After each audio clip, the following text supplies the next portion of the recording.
I turned the key to absolute stillness. No rhythmic tap of her heels against hardwood. No manufactured cheerfulness calling out, "Darling, you're back." The lights remained dark, the atmosphere stagnant, but I didn't need to cross the threshold to sense the catastrophe. The house reeked of abandonment. Not merely vacant rooms, but the bone-deep emptiness that settles when someone vanishes and steals all the warmth with them. I let my suitcase collapse beside the entrance, moving deliberately through the living room. Vanished. Her botanical collection, her inspirational quote displays, that monstrous pink lamp she swore harmonized with our vibe. Everything erased.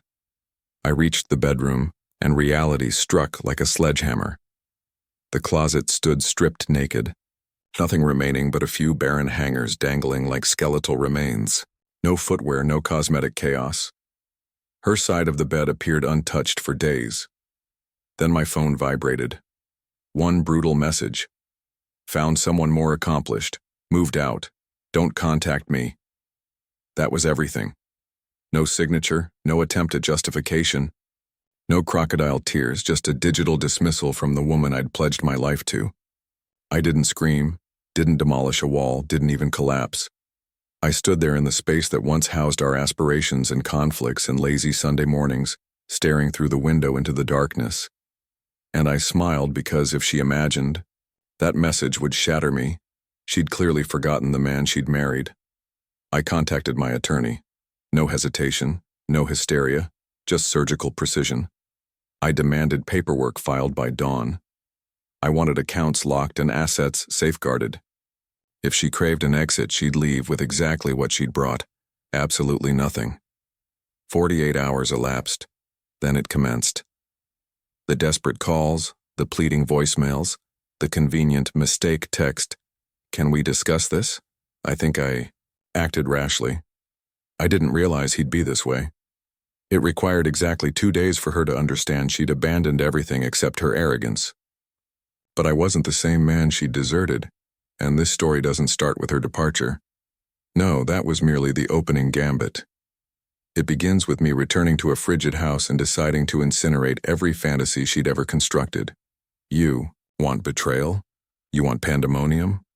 You want to witness what transpires when a man gets stabbed in the heart and doesn't hemorrhage but reloads? Then let me tell you about Ashley, the woman who believed she could upgrade and never look back.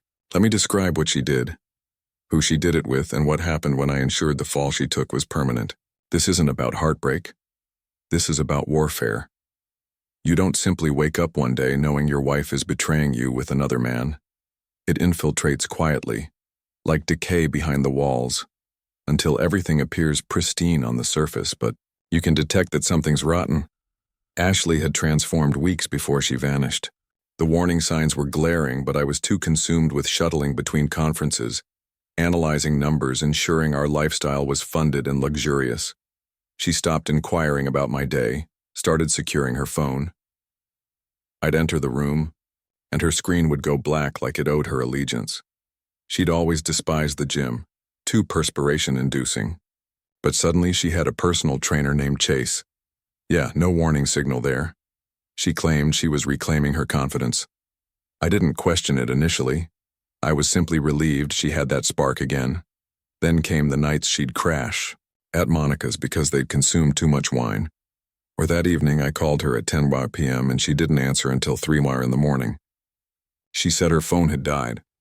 The thing is, she forgot we kept a charger in Monica's kitchen drawer. I'd purchased it.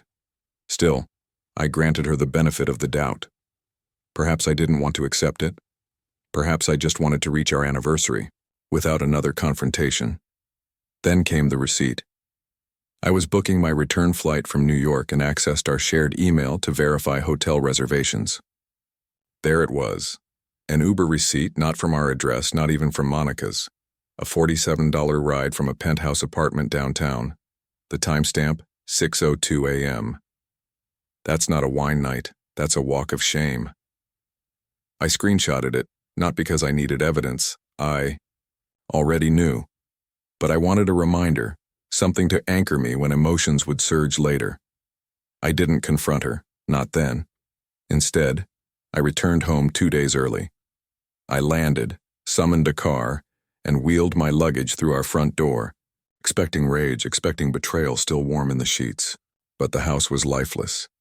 No confrontation, no shattered makeup containers on the floor, just a clean evacuation, like she was proud of it, like abandoning me was the finest decision of her existence. That message she sent was her victory parade. Found someone more accomplished, as if love had a stock ticker. And that's when everything crystallized, the gym, the deceptions, the vanishing acts. I wasn't losing her to someone superior. I was discarding someone who believed she deserved more while contributing less. But here's the truth about serpents. You don't trample them, you track them.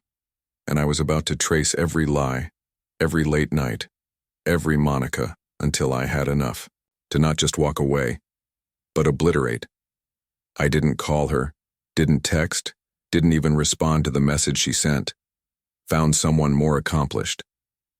Let her believe she'd triumphed. Let her gloat. That silence? That was bait. She didn't expect me to return early. She expected me to return devastated. But instead of crawling, I was calculating. So when my lawyer confirmed she hadn't touched our joint accounts and hadn't filed anything legally yet, I decided it was time to pull the thread. I called Monica. She answered like nothing had transpired. "Oh, hey, Noah. Ashley just left here this morning. She mentioned you were out of town for several more days. Left this morning? Fascinating." I let her ramble. I acted like I didn't know a damn thing. I said I missed Ashley and just wanted to orchestrate a surprise dinner. She devoured it, told me Ashley had really been trying to discover herself lately, and was working on some personal development. Sure, if by development you mean allowing a guy named Chase to treat your body like his personal playground. But I had enough. I wanted to see her face. I wanted to watch the lie crumble across her lips. I waited until the weekend. She always returned Sunday afternoon, probably to maintain the charade for neighbors or to collect more belongings. I waited. In the living room, door unlocked, lights dimmed, no music, just silence and a tempest in my chest. She opened the door like she belonged there, walked in with sunglasses, 2 shopping bags, and a confidence that made me nauseous. When she spotted me sitting there, legs crossed, whiskey in hand, she froze. "Noah?" she asked, bewildered, almost irritated. "Welcome back," I said, serene like a man who'd already interred the corpse of the relationship. She set her bags down, slowly, scanning me like she was trying to determine how much I knew. "You weren't supposed to be here till Tuesday." "Yeah, you weren't supposed to vanish without a word either." She crossed her arms, defensive. That signaled guilt, always. I left a message. "Oh, that message?" I retrieved my phone and read it again, like it was a punchline. "Found someone more accomplished." "Don't distort my words," she snapped. "You were never present. You buried yourself in work. I needed more. You needed more." I stood. More than this house? More than the vacations? The business I nearly destroyed myself building? Her voice sharpened. "You think money is everything? You were never emotionally present. Chase actually listens to me." There it was, his name. She said it like he was a trophy. I smirked. "Did Chase purchase those bags you just dropped, or were you using the credit card I pay off every month?" She stared at me, lips compressed, jaw clenched. She didn't speak because there was nothing left to say that wouldn't make her appear worse. And then I detonated it. "I filed for divorce yesterday. I'm retaining the house, the car, the accounts, everything. You walked out, remember that?" It hit her. Her mouth opened, closed. She blinked, but I didn't intend to. "Oh, you intended it, now own it." The moment the door slammed behind her, the silence felt different. It wasn't hollow anymore, it was purified, like the infection had finally been excised. But that didn't mean it didn't ache. I stood in the kitchen, staring at the glass she'd abandoned, lipstick still staining the rim. For a moment I considered smashing it, thought maybe the sound would help release the constriction in my chest. But I didn't. I just poured another whiskey and sat down. The weight didn't strike me all at once. It seeped through the fissures, the scent of her perfume still clinging to the hallway, the vacant space in the closet where her dresses used to hang like phantoms, the way my phone remained silent even though part of me wished she'd call just so I could ignore it. This wasn't just betrayal, it was a blade. It was realizing I'd been constructing a life with someone who was carving an escape tunnel behind my back the entire time, and it devastated me. I couldn't sleep that night. My body was exhausted, but my brain was a battlefield, replaying every conversation, every dinner, every time she said I love you, while probably scheming her next rendezvous with that over-gelled gym rat. What kind of woman abandons a man who gave her everything? A selfish one, a deceiver, a user who viewed love as a transaction and jumped ship the second she thought she could do better. I wasn't mourning a wife. I was mourning the illusion of a wife, and it still made me sick. The next morning I woke up on the couch, back aching, throat parched. I saw the half-empty bottle on the table and the pile of divorce papers beside it, a pen balanced on top like it was waiting to carve the final wound. I didn't cry, not once. But that didn't mean I wasn't grieving. I just did it differently. I deleted our photos from my phone one by one. Our wedding day, her birthday, the cabin weekend where she swore she wanted to start a family, all of them erased. I made sure to examine every one of them before I hit delete, so I'd remember what manipulation looked like when it smiled. I informed my parents. They were stunned. My dad said, "You deserve someone who looked at you like royalty." My mom, she said she never trusted Ashley's eyes. They looked like they were always concealing something. She was right. Mothers usually are. It took a week. Before I could sleep a full night, took two before I stopped checking the window like she'd return. But the truth? She never left me. She left the version of me that let her get away with things, and that man was gone. I was done being blindsided. The next time I loved someone, it would be someone who earned it, not someone who used it as currency. The day the divorce papers came back signed, notarized, and legally official, I stared at them like a death certificate. Not hers, mine. The death of the man I used to be, the death of the marriage I once thought would survive anything. But once I shed the weight of the past, it became easier to breathe.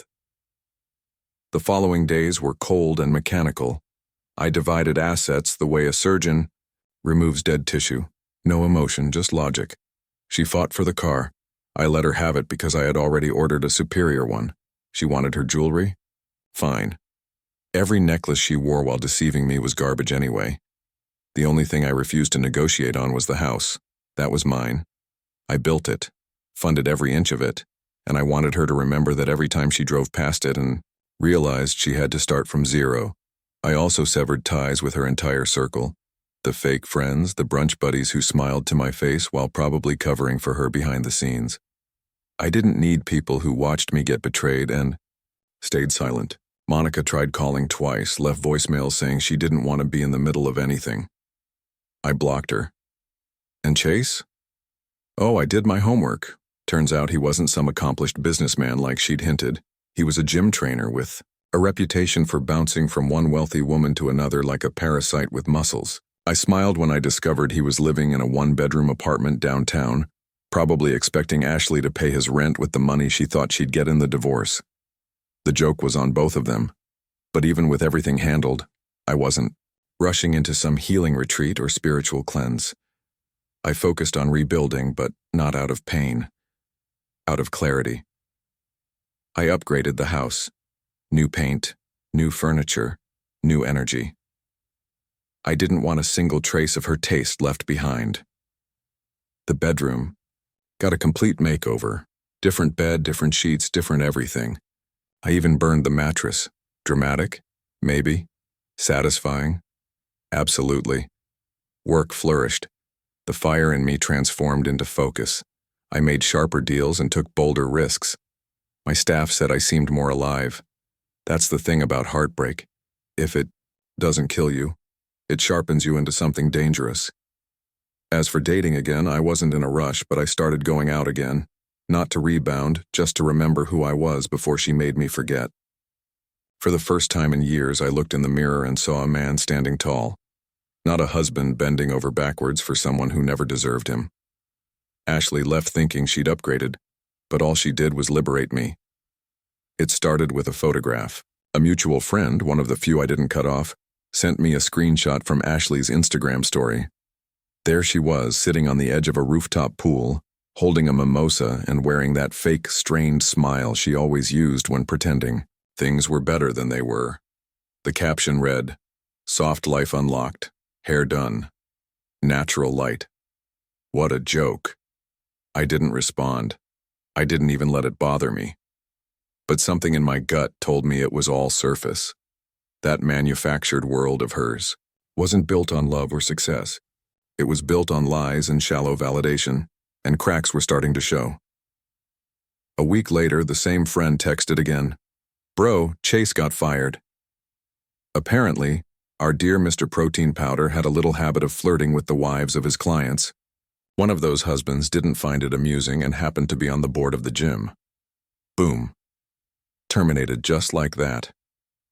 Ashley tried to cover it up, deleted the stories, and started posting inspirational quotes about growth and finding purpose through challenges. Please. She moved into a small rental, nothing like her previous home. No luxury appliances, no marble countertops, just cold walls and reality closing in. The money she thought she'd get from me? Frozen. My lawyer made sure of that. Then came the pleading. The first message came through an unknown number. "I just want to talk." Then another. "I made a mistake, Noah, please."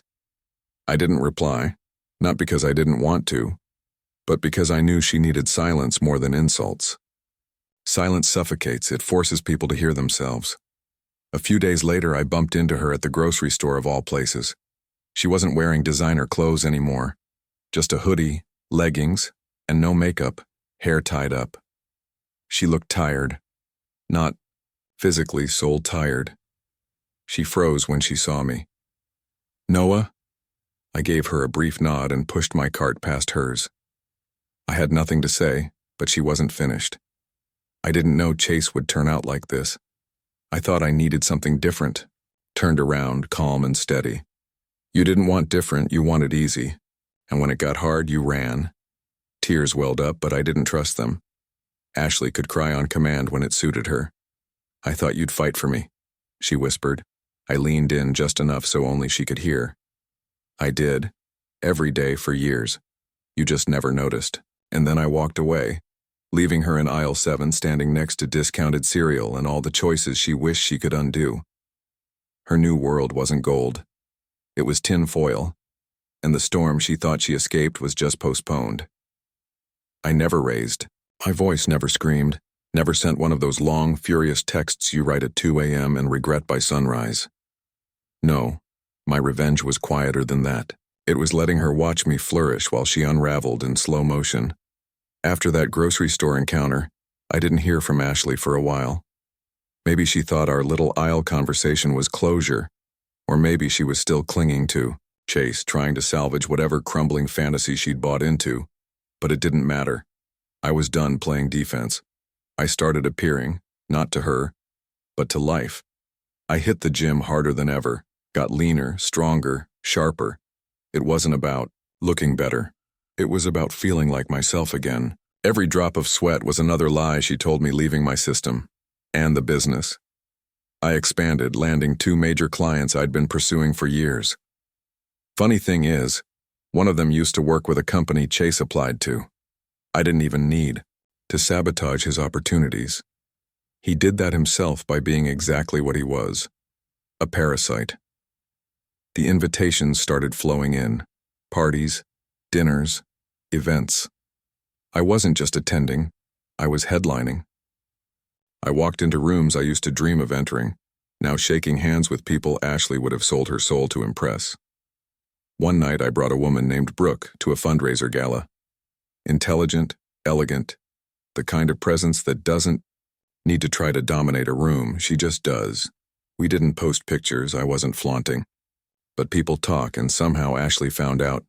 She sent another message. "I heard you've moved on, that was fast." I left it on read. She followed it with, "Do you ever think about us?"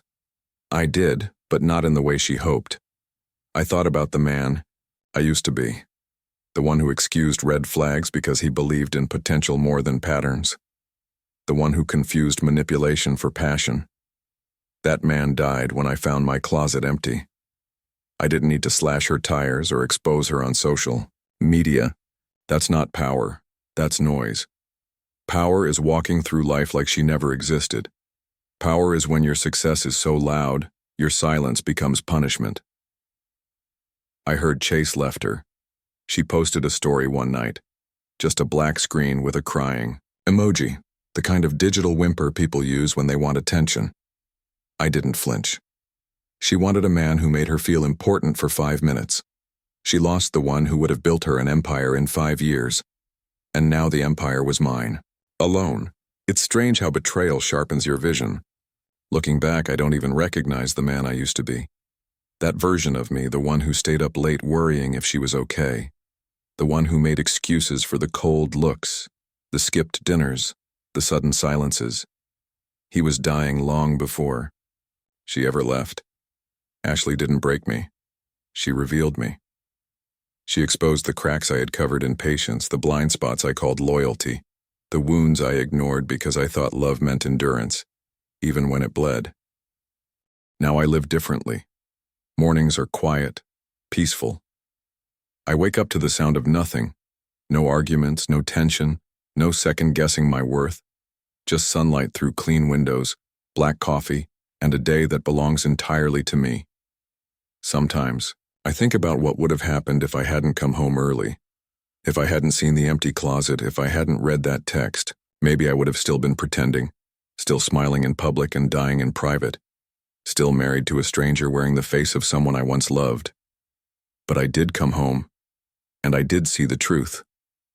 And I did burn every illusion down to the studs. Ashley tried to reach out one last time. This was months later. It wasn't an apology, not really. It was more like a self-pitying essay filled with lines like, "I thought you'd always be there. I didn't know how good I had it. We both made mistakes." "No, we didn't, you did. I was just guilty of loving a mask," I never replied. I didn't need to. You see, the most brutal revenge isn't cruelty. It's clarity. It's showing them that you didn't just survive without them. You became unstoppable. I've had friends tell me they never saw me this focused, this alive. That says a lot, doesn't it? That you only become your best self when the wrong one walks away. So here's what I'd tell any man reading this. If you feel like something's off, trust it.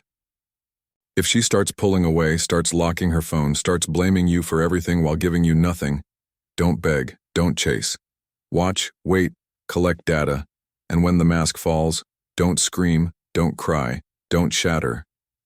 Just rebuild. Quietly, deliberately. And when she looks back hoping to find the version of you that used to kneel for scraps, make sure he's gone.